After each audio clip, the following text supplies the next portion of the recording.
But we could, because that's going to drip on his clothes. Why, Peter, thank you. How wonderful of you. There we go, thank you. It's not that I'm that fastidious, it's just that... No, I saw it out of the corner of your eye, you're looking at burp. It's not always easy to get your clothes clean. I'm on the road so much myself, but anything that doesn't travel well just Doesn't get taken? doesn't get just left at home. 'Cause it's, you know, when you're going so fast and furiously, that's the last thing you want to be worried about. All right, so we're just going to do a two-shot here for Great. an establisher. And I'll just say to you again that I'm pleased to have this chance to talk with you because having covered your films for so many years, it's nice to have a chance to meet the guy behind the camera. And I'm real pleased with Starman. I think Oh, it's... thank you. Okay. Well, John, if I had just walked into a theater and saw Starman with no titles, I never would have guessed it was John Carpenter's film. Now, I don't know, do you consider that a plus or a minus, my saying that? Well, I can understand it because I'm primarily known for horror films and suspense thrillers. But I decided that I could probably, if I put my mind to it, do anything, and this was an opportunity to do a love story. And I got real excited about it and tried it. It does have, though, a sci-fi aspect to it, don't you think? It's based in science fiction. The whole story starts with an alien coming from another world to our planet. And basically the science fiction is a premise to set off in action a kind of a cross-country love story, which I think is a lot more like It Happened One Night, the old Frank Capra film. That's what appealed to me about the script, was a chance to do a kind of a view of America and a view of a relationship on the road, and that was real appealing to me. John, is it also a factor that perhaps because you are so well known for the horror films, and you do take a lot of flack, you know, anytime people talk about horror films and violence in films, you know, almost inevitably Halloween and your name comes up. Was it an attempt to kind of break away from that image? Well, I love horror films, good ones, and I love suspense films, and I love doing them. But I felt like the last few years I've been doing the same area of films over and over again, and I wanted to start trying something new. And it was just an attempt to grow as an artist, I think, more than anything else. Do you feel that the attacks on your films, your horror films, and the violence in them has been unfair? Well, I haven't really been attacked so much. I think recently horror films have come under tremendous attack because, well, they've gotten a little mechanical, and by that I mean pornographic. You've got the same old setup again and again and again. The audience realizes, well, there's nothing new here. They're not really telling a story. They're just giving you a setup so that they can show you some violence. And I don't think that works. I think the public's tired of that. But also, I think the times have changed. The country has turned around. We've gotten a lot more conservative. We've kind of gone back to the 50s now with hula hoops, and Eisenhower's back in the White House. So I think that's a whole indicator. I think people don't want to see that anymore. Parts of life are grim enough as it is. We don't need to see it on the screen. You are aware of Silent Night, Deadly Night, you're chuckling. Well, the original title of that movie was Sleigh Ride, S-L-A-Y, Sleigh Ride, which I think is much better than Silent Night, Deadly Night. Sleigh Ride. Were you surprised at all the flack that came to that film? I just think that became a focal point of what I'm talking about. I don't know if the movie itself was any worse or better than anything else. It had Santa Claus with an axe, which I think is kind of silly. But, it's just the time. You know, people are tired of it. They don't want to see it anymore. So, enough, they said. The producer says he's going to try to buy back the rights from TriStar and get it distributed through other sources. Do you think he'll be successful? I don't know. That would be pretty hard to do. I think he wants to release it on the West Coast, perhaps, because it did okay on the East Coast. I don't know what's going to happen to it. Do you think, though, that as the director or the filmmaker, do you think that they're being unfair to him to yank the picture out? Well, sure. Sure they're being unfair to him because I don't believe in censorship in any way.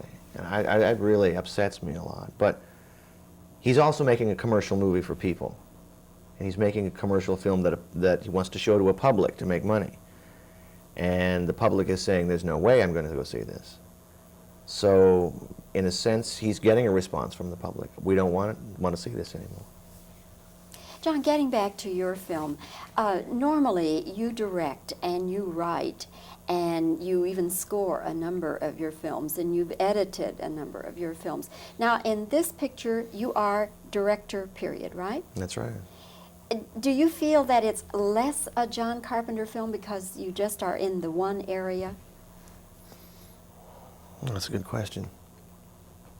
Not really. I feel that in the past when I have done multiple duties, I've done it because I'm working on a very tight budget.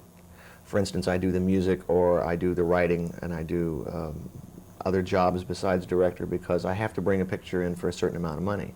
Starman was made with a very big studio and a kind of a big budget. How much? $24 million. So I don't really have the time, or it's not needed for me to be all of those things on this film.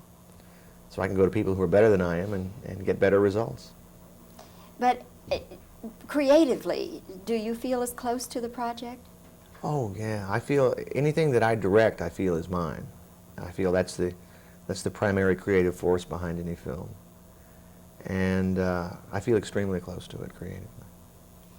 If you had your druthers, though, would you like to do all of those things, you know, direct and score and edit and so forth, and write? Depends on the project. I'm writing a couple of things now that I may do. Sometimes if it's a low-budget film and it's a smaller film, I do love to do a lot myself because you really can put a signature on a film that way.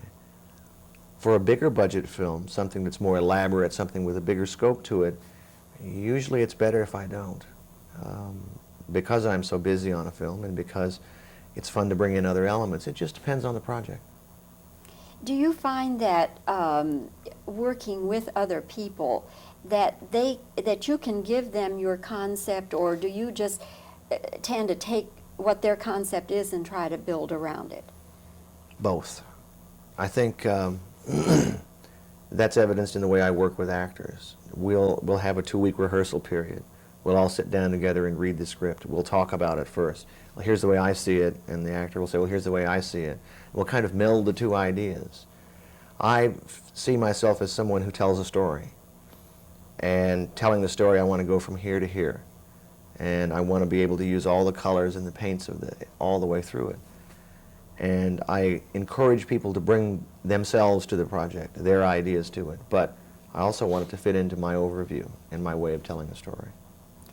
In this film, you have, as I understand it, a staged forest fire and a roadblock that tied up an interstate for several days. That's right.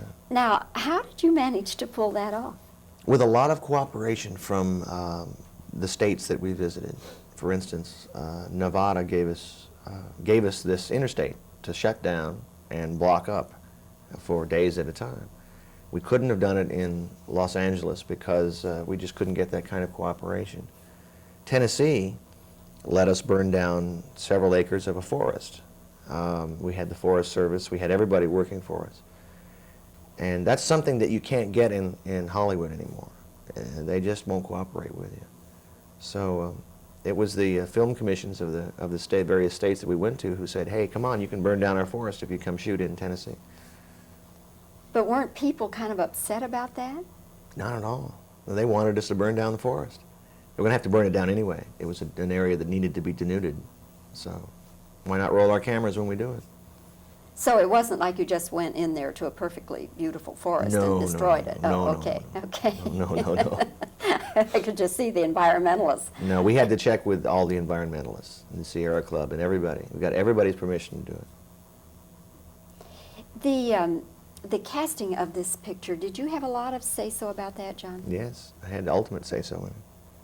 And did you look at different combinations? You have Jeff Bridges and Karen Allen. Did you look at a lot of other people, or? Well, we started by thinking maybe we should cast this film younger. Maybe we should go for the early 20s. We played around with that a little bit. and it just didn't seem to work as well. Then I went to New York on a trip and I met Karen Allen, and I thought, now, wait a minute, here's Jenny Hayden. And she is really a terrific actress. Now, who would I cast opposite her? So we played around with a few ideas, and I met Jeff, and it just sort of clicked together. When you cast Jamie Lee Curtis in Halloween, was there the thought about this is the daughter of Janet Leigh and Psycho and all that kind of tying in? Not really. Jamie at the time was doing Operation Petticoat on television, and she came in to read, and she was 19 years old, I believe, and she looked like she could be 16 years old, and she read it like a 16-year-old girl. I was really impressed with her ability to be vulnerable, to be young, and it was only later that I realized, wait a minute, she's Janet Leigh's daughter. So that was an afterthought. It was really her performance that made us choose her. Considering all the flack you've taken for Halloween 1, 2, and 3, do you have any regrets about making those films? Well, no, I didn't direct 2 and 3. I can't take any credit as director. I only can take credit as producer for those. No, I don't regret it at all. They were a lot of fun to do. Which of all your films has been the most successful at the box office? I think probably Halloween, because it cost so little. It cost $300,000 to make it, and it made about $75 million worldwide. So that's hard to beat that. From 300,000 to 24 million. Mhm. It's a giant step. Yeah. Well, John, thank you very much for coming to Dallas, and good luck with Starman. Do you resent the people who are already saying it's an adult E.T.? No, because I can understand why they might say that. They can see similarities. I don't feel it's that, and I don't look at the film that way, but if you want to say that, that's fine. I didn't say it, No, but others are saying it. Okay, thank you, John, very much. Thank you. Nice interview, thanks. So you're just listening to me talk? Mm-hmm.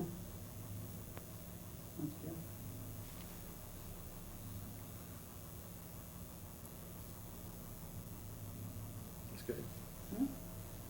See how she shits around on the chair? Mm-hmm. She's good at this. Mm-hmm. I don't ever remember her laughing. Show him how you do a laugh on it. Pretty neat.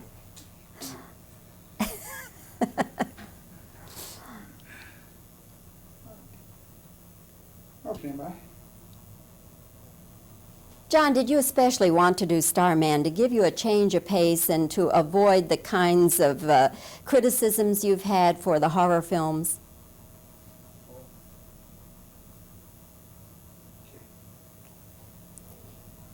As one who often writes, directs, scores, and edits a film, this one you're just the director, do you feel that it's less a John Carpenter film?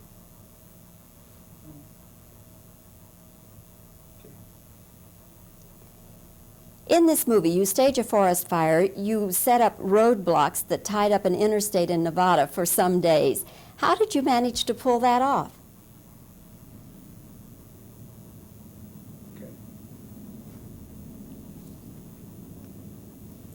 When you cast Jamie Lee Curtis in When you cast Jamie Lee Curtis in Halloween, did you have in mind this is the daughter of Janet Leigh, star of Psycho?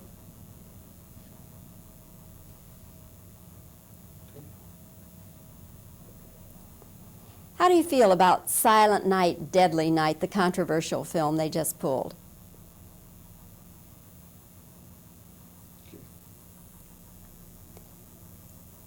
Do you think the producer actually does have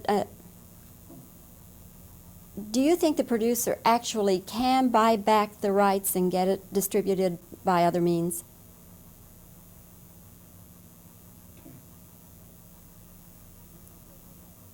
Do you think they're being unfair to the director? I better do that again. I really bent the needle on that one. Do you think they're being unfair to the director?